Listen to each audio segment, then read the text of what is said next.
Unfortunately, we're in the middle of a global aging crisis. And no, not the one where the years stop coming and they don't stop coming and they don't stop coming, but one where we're going to have a lot of old people. So, we've all heard this, but what does it actually mean? Is it a bad thing? I thought we could first get some perspective and take a look through the illustrious history of humankind. So I want everybody here to cast their minds back 10,000 BC. We've just shifted from hunting animals to growing crops. At this point in history, the human population was about 5 million people, the equivalent of modern-day Scotland. Okay, we're going to fast forward now to 2000 BC. We've got some civilizations. We're building some complex tombs. At this point, we are 70 million, the equivalent of the United Kingdom. Now we're going to fast forward again to 1350. The bubonic plague is tearing through the world, but we're still at a population of 450 million. We can picture the US and Vietnam combined. Okay, so now we've got an interesting year, 1804. In this year, Napoleon took the crown from the Pope and placed it on his head and said he was the Emperor of France, which is very unconventional. But also in this year, apparently we hit our first billion humans on Earth. And we can roughly think of this as 3/4 of modern-day China. Okay, and this brings us to right now, 2026. A few events to choose from, a lot of surprises, but I'm going to go with the biggest one of all.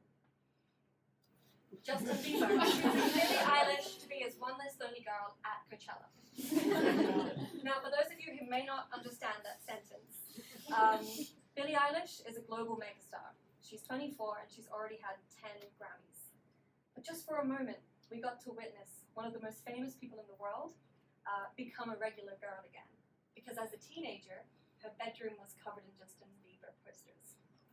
So at this wonderful point in history, we are at 8 billion human beings. Now we can fast forward a few decades into the future.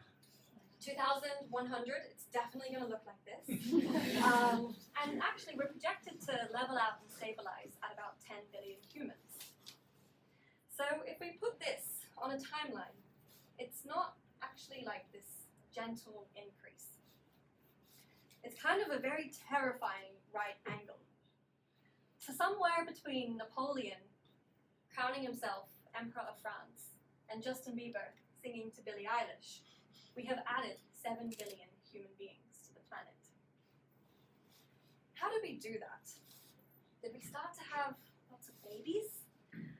No, it's actually the opposite. In 1800, in the UK, the average woman had about 5 children. Now it's just under 2. What actually happened is we figured out how to get old. In the last 100 years alone, humanity has more than doubled our life expectancy from about 33 well into the mid-70s. Child mortality is also at an all-time low. However, so to me this sounds like a massive win. I would really like to get old, personally. But if you look at the media, nobody's really popping them away yet. Economists are very worried about the proportion of older people in society. And this is by definition, they define anybody over 65 as a dependent. But I have to say right now that this does not include my mother, who has been 39 for 26 years. So for most of human history, this over 65 group was very small, about 1 to 3% of the population. Right now, we're at 10%. In the future, it's going to perhaps be a quarter of the world. And in some countries like Japan, it's already approached, we're going to project to 40%. And this is what people are worried about. But before I spend the rest of the talk going through this future, I want to propose a different idea. That the aging crisis is not a crisis. I think that framing this as a disaster is a mistake. Instead, I really think we should see it for what it is, a remarkable achievement of humanity. It's the result of a really massive global effort to advance science and medicine, to eradicate poverty and child mortality. Of course, society is going to shift and things are going to be different, but isn't change the only constant? So what would an older society actually look like? If you read the tabloids, it looks like a very depressing sea of wrinkly hands and hospital beds, right? But the science suggests something much more exciting. We don't just get older, but we get better. Studies show that as we age, we gain a much higher capacity for joy, empathy, compassion, perspective, and all the good things. And it turns out there could be an evolutionary reason behind this. Have you ever wondered why women enter menopause, typically in the 40s? From a very cold Darwinian perspective, wouldn't it be better to just keep reproducing all the way until the end for the survival of the species? So it's very interesting, but scientists actually don't know the reason for this. But of course, they have a few hypotheses. And one of them is called the grandmother hypothesis. And to understand what this could mean, we're going to take a little dive into the wonderful world of orcas, also known as killer whales. So female orcas have evolved the longest post-reproductive lifespan of all non-human animals. They can live to be well over 100 years old, but most of them stop having orca babies in their 30s. They live in these multi-generational pods that mostly are led by the grandmothers. Now, it might look like life is nice for these orcas. You know, they're pretty, I think. They're going around their families in the water, life's good. But actually, they're living on the knife edge. The supply of fish in the ocean is plummeting a lot, and these orcas need to know when and where to find them in order to survive. In fact, the pod relies completely on the grandmother, basically. Because the grandmother has been around for decades, she knows where the fish are, essentially. And studies have shown that if Granny Orca dies, the grandson is more likely to die by 14 times in the following year. And so the pod literally rely on the grandmother and the grandfather for survival. So if we think about this idea, and we extend it to human beings, I don't think it's that different. Studies show that when grandparents are involved in the upbringing of the grandchildren, these kids are more likely to socialize better and to have fewer emotional problems. These are traits, I think, that are directly linked with well-being and success in life.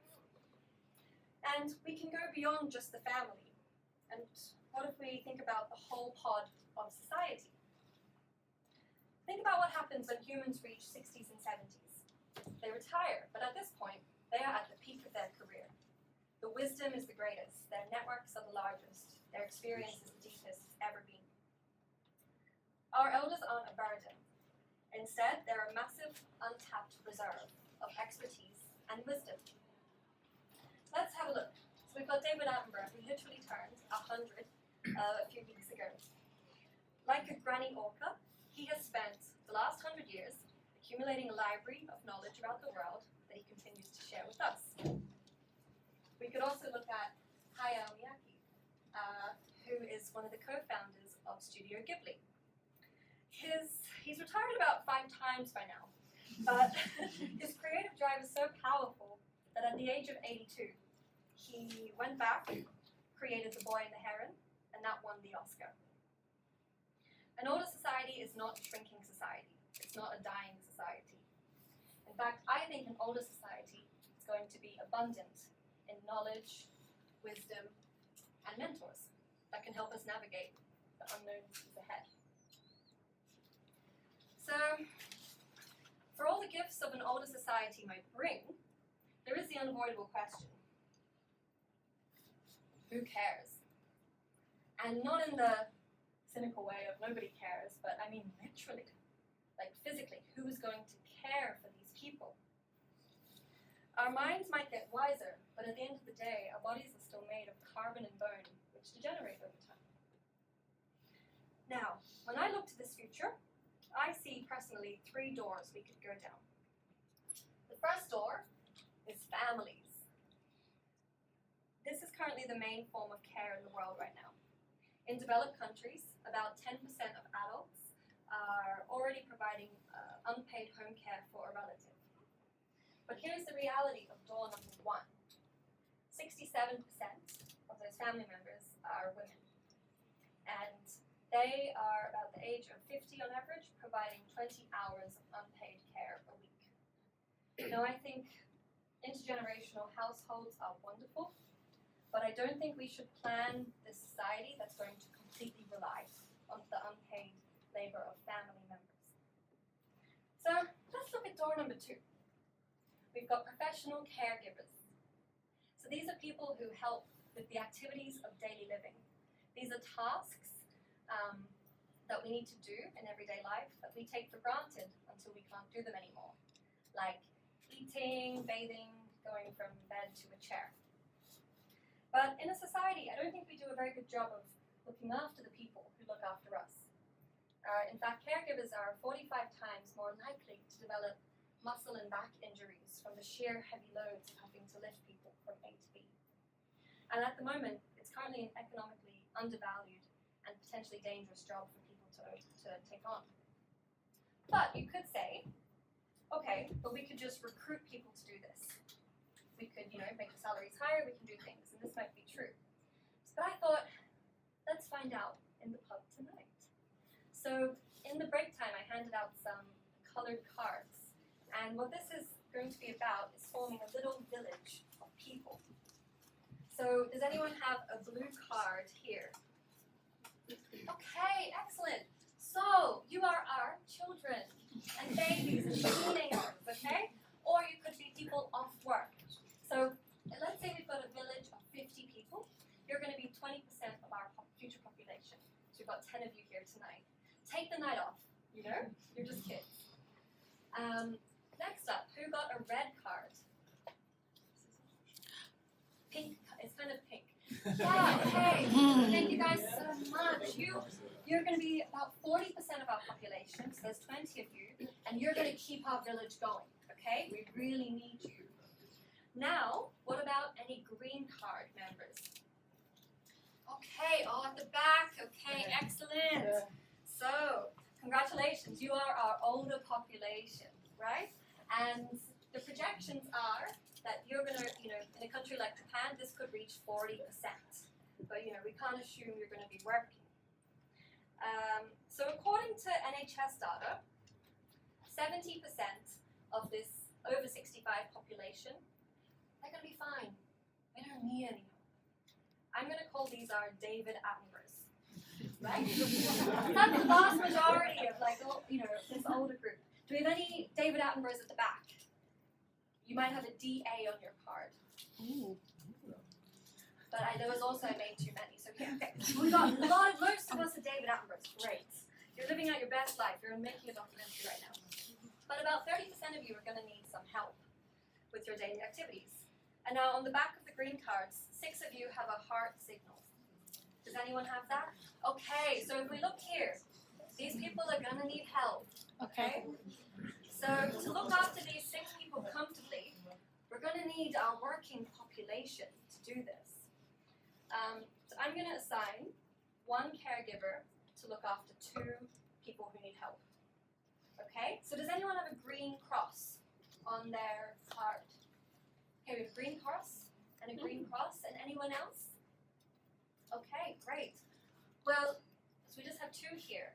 Now, could I ask what your name is and what you do for a living or what your dream job is? My name is Dream, and my dream is to sleep forever. Dream is to sleep forever. Oh, I love that. And what about you? What's your name and what's your dream? My name is Heidi. I don't have a just eat as much as I can. Beautiful. Thank you guys so much. Round of applause. Caregivers of the village. So as mayor of this interim village, I'm going to need to ask you guys to give up your dream of sleeping forever. I'm sorry. And you're going to need to spend full time caring for the 6 people at the back. Thank you so much. Really appreciate it. Okay, so obviously this is a very toy simplified example, but I think the reality is the same. As society ages, we're not just facing a staff shortage. I think we're actually running out of human beings. And for me, this is where door 3 opens, and the humanoid quietly enters the room. So this guy looks quite spooky, doesn't he? In fact, let's have a look at what he's up to. Oh wow! Okay, cool. This is just a couple of months ago. This is really state-of-the-art robotics. Okay, looking good, looking good. So the domain, the progress made in this domain is outstanding. But it might seem obvious that we can just take this and put this into caregiving, but we can't. They have very different problems. And in fact, for caregiving, we need a very different robot. But before I introduce you to this robot, I need to take you across the globe into a very specific robotics lab at Waseda University in Tokyo, Japan. It's called Waseda University. And if you haven't heard of Waseda before, its founders and its alumni include founders and presidents of Sony, Nintendo, the novelist Haruki Murakami, and 11 prime ministers across Japan and Korea. But more importantly for our story, Waseda is the birthplace of humanoid robotics. In 1973, so over 50 years ago, they came out with Wabot 1. This is the world's first humanoid robot, and it could walk. Now this was really advanced for its time. 1 year later, it came out with Wabot 2. And Wabot 2, like a very annoyingly talented younger sibling, could play the piano with both of its hands and both of its feet at the same time. So this is 1974, which is just really crazy. And over the past few decades, researchers at Waseda University have continued to follow their kind of wildest imaginations, continuing teaching robots how to walk, but also how to speak through a mouth, and also do comedy robots. So my personal favorite from this archive is called the Waseda Flutist No. 4 Refined. Wonderful name. And let's have a look here. So they wanted to study musical performance in humans, because it's amazing that, as humans, our fingers can just play very complicated musical melodies and things with basically no thought or cognition. But the birth of my absolute favorite robot, nice. This is my second favorite robot, but my favorite robot comes through something called the Japanese Moonshot Program. Now this is $1 billion government fund with 10 very ambitious, almost sci-fi goals about the future of humanity. And just to give you an idea of the scale we're talking about here, goal number 8 is controlling and modifying the weather. Fine. Goal number 7 is to age to 100 without any health concerns. Maybe my second favorite is goal number 1. Overcome limitations of body, brain, space, and time. Just a regular Monday at the office. But our story lives in goal number 3, the co-evolution of AI and robots. Now, Japan envisions a future society where people are going to live comfortably in their homes across their whole life with the help of unattended care robots by their side. We're talking about a life partner robot that grows with you from the cradle all the way to the grave. And this is where a robot named Irek comes in. Does everybody meet Irek? He's called the AI-driven robot for embrace and care. Now the goal of the robot Irek is to be a general purpose helper. Yes, he can do chores like cleaning, making food, laundry.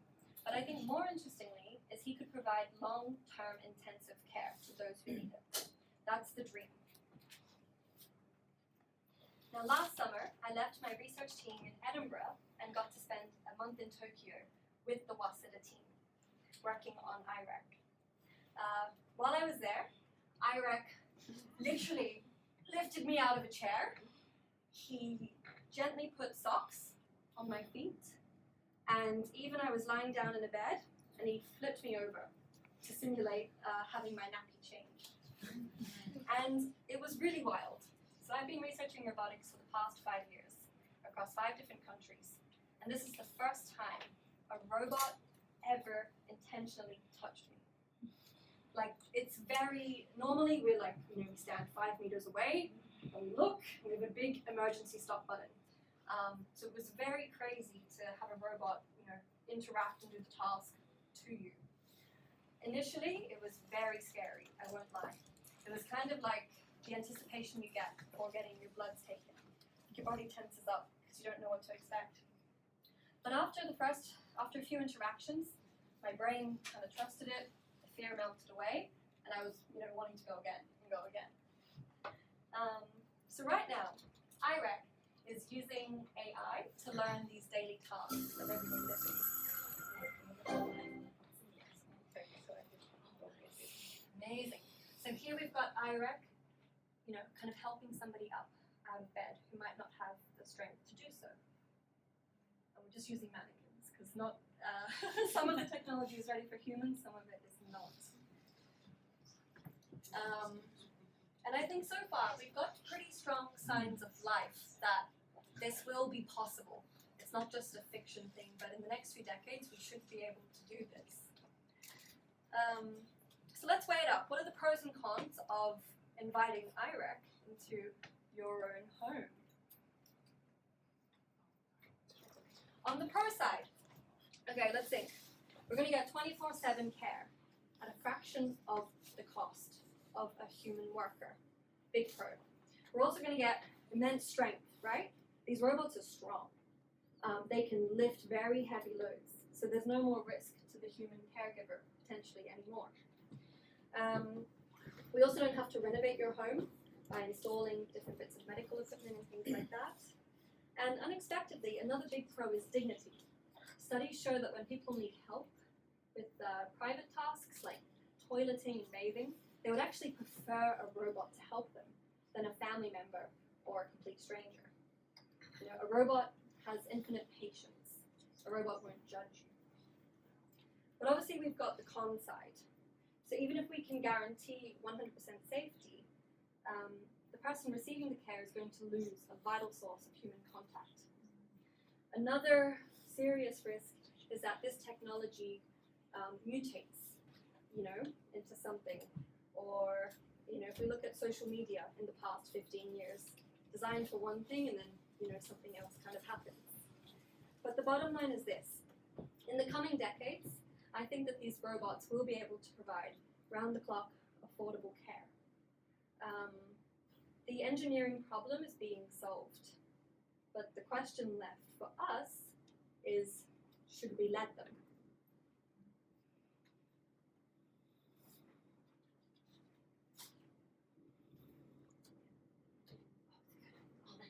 Okay, great. So before I answer that, I just want to say some thank yous. Firstly to my advisors, Sethu, Oshin, and Rika, for their invaluable guidance and for being wonderful PhD supervisors.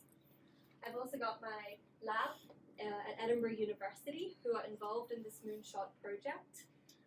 And this is the SLMC group led by Professor Sethu Vijaykumar. And lastly, I really want to say a wonderful thank you to the team at Waseda for so kindly welcoming me into their little world. So we've got Dr. Tamamiyaki, Dr. Yushi Wang, Dr. Namika Saito, Reem Almhiri, who is here tonight, Takamatsu Takahashi, and Lisa Matsumura. So please, talk to Reem at the end as well. But it is their collective work amongst countless others that is making this future a reality. And we've covered a lot of ground of that future tonight. We've looked at why the aging crisis might not be a crisis, but an achievement of humanity. We've seen that an older society might be something to actually get excited about, with benefits of wisdom, expertise. We've done some very rough maths about who was going to care for this older group. And we could kind of work out that either we have to recruit a large chunk of the population to do this care work, or potentially look to our new friends. But this brings me to the closing part of my talk, let children be children. Up until now, I've looked at this future in a rather scientific, cold lens of numbers and biology. How can we keep the human body healthy and moving? And maybe how can we use robots for this goal? To me as a scientist, this is actually the relatively straightforward part. Do you want to know what I find much less straightforward? Our minds. To me, the crisis of loneliness might be much more profound and complex to solve or make progress on. And I want to introduce you guys to my grandmother, Nana Pat. She's 96 and she lives in a care home in Sydney, Australia. And now a few years ago we had a conversation that has stayed with me since. I was trying to see if she could get more involved in her retirement village's activities. And very gracefully she said, "No thank you, I'm alright." And I said, "Why, Nana?" And she said, "Elle, I don't want to lose any more people. I've already lost my parents, my husband, my brother, and basically every friend I've ever met." And in that moment it felt really clear to me that what Nana needs, above all this technology, is just connection, right? And my family in Australia, they visit whenever they can, but the reality is the majority of the human connection she gets throughout the day is purely functional. It's a carer helping her out of bed, a carer maybe helping to bathe her. It's labor, but not necessarily emotional connection. Now, what if a humanoid could handle the physical labor, the lifting, the bathing, the laundry? Maybe it doesn't replace humanity. Maybe it frees us up. The one thing we actually need from each other is the one thing that a machine can never give us. Love. If a robot cares for someone, it allows their family to just be their family. It allows their children to just be their children. But here's the twist. We often talk about these humanoids as something we're building for the elderly in the future, like it's some far-off group that's not us. Now I've got to break some news to you. We are not making these robots for today's elderly. While the perception is that these humanoids are there and ready to go, they are still decades away. And thus, we are building the robots for ourselves. So I'm going to leave you with this. When the time comes, would you let a humanoid robot take care of you? Thank you so much.